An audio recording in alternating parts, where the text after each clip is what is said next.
Hello sa tanan. Kumusta mo mga igsoon? Kumusta ang inyong kinabuhi karon? Tawhay ba ang inyong kinabuhi? Wala ba mga problema? Wala ba mga gihuna-huna nga dili maayo? Wala ba mga conflict sa hunahuna? Igsoon, sultihan ko kamo nga ang pagkinabuhi nga Kristohanon dili sayon daghang trials, daghang mga distraction, daghang mga persecution, daghang mga babag, daghan ka nga mga problema nga imong hunahunaon. Ison walay nagsunod sa Ginoo nga hayahay, walay nagtuo sa Ginoo nga hayahay, walay nagsimba sa Ginoo nga hayahay, walay nagdaig sa Ginoo nga hayahay. Ison ang tanan nga tinuod nga Kristohanon moagi og kalisod, moagi og mga pagsulay, moagi og mga persecution, moagi og tanang matang sa mga dili maayo nga mga madungog alang kanimo, moagi og mga kalisod sa kinabuhi. Apan igsuon kana nga kinabuhi nini nga kalibutan temporaryo lang kana. Tungod kay nag-ingon sa Mateo 7 versikulo 13 hangtod sa 14, nag-ingon diri, sa inyong pagpangita sa dalan sa kinabuhi, sulod kamo sa sigpit nga ganghaan, kay ang lapad nga ganghaan og sayon nga dalan paingon man sa kalaglagan. Mao kini ang gisubay sa kadaghanan. Igsuon ang Bible nag-ingon, ug base sa atoang tinuod nga pagkinabuhi nini nga kalibutan, mao kanay nahitabo karon sa atong kalibutan. Mas daghan ang nagsubay sa sayon nga dalan. Mas daghan ang nisubay sa pagkinabuhi nga dili ka maglisod. Mas daghan ang mga tawo nga nagpasidungog sa mga butang nga dili uyon sa kabubuton sa Ginoo. Mao kanay gisubay sa kadaghanan. Mao kanay gisulti diri sa Bible igsoon nga mao kini gisubay halos sa kadaghanan kining dalan nga hayahay, kinabuhi nga hayahay, walay kalisod, mulikay sa mga problema, mulikay sa mga obligasyon, mulikay sa mga bulhaton diha sa Ginoo.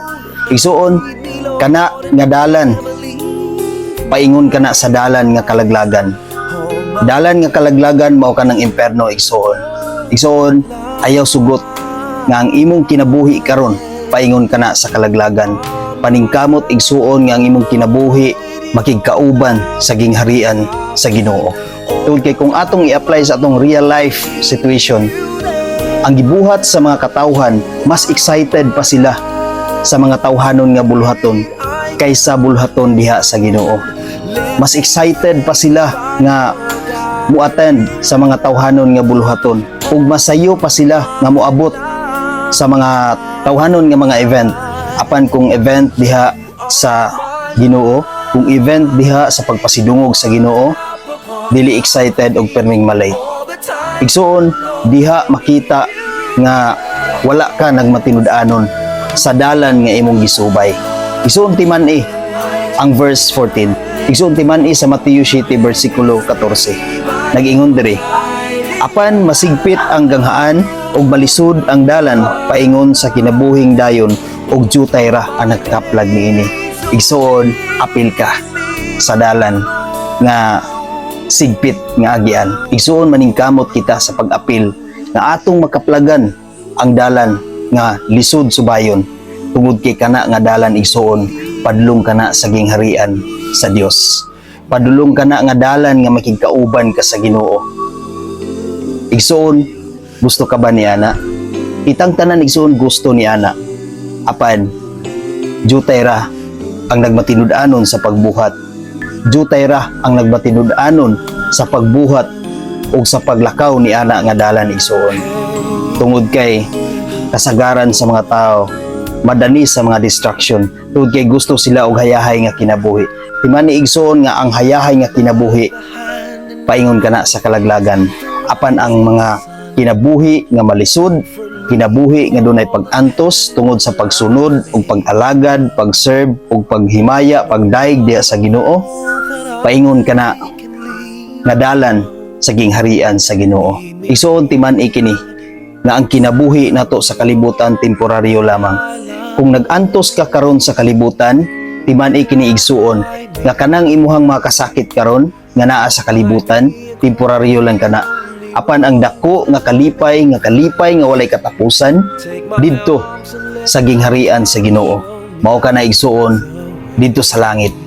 Igsuon timan ikini nga kanang imong mga pag-antos karon, kanang imong mga kasakit karon, kanang imong mga problema karon, kung naay tawo nga ni persecute nimo, naay tawo nga nidaot sa imong kinabuhi, igsuon timan ikini padayon sa pag-alagad, sa pagsunod sa kabubuton sa Ginoo. Tungod kay kana nga imong nabati karon, kana nga imong na-experience karon, temporaryo lang na nini nga kalibutan. Apan ang tinuod nga kalipay o kalipay nga walay katapusan ang kanang makigkauban kita sa gingharian sa Dios. Atuan na kita sa gingharian sa Dios. Nakigkauban na kita kaniya. Ug wala ni katapusan ang atong kalipay tungod kay ato nang naangkon ang kinabuhing dayon. Igsoon atong pilion ang magkinabuhi nga dili hayahay nining kalibutana. Dunay daghang obligasyon. Gibisi kita sa buluhaton diha sa Ginoo kaysa magkinabuhi kita nga hayahay nga kana nga dalan igsuon paingon kana sa kalaglagan. Maningkamot kita sa pagsubay sa sigpit nga dalan tungod kay kana nga dalan paingon kana sa gingharian sa Ginoo. Hinaot mga igsuon nga ato gayud napasidunggan ang Ginoo. Hinaot igsuon nga ato gayong subayon ang sigpit nga pultahan. Hinaot igsuon nga ato gayong subayon ang sigpit nga dalan. Tungod kay kana nga dalan aduna gay kasiguruhan. Amen igsuon. God bless sa tanan.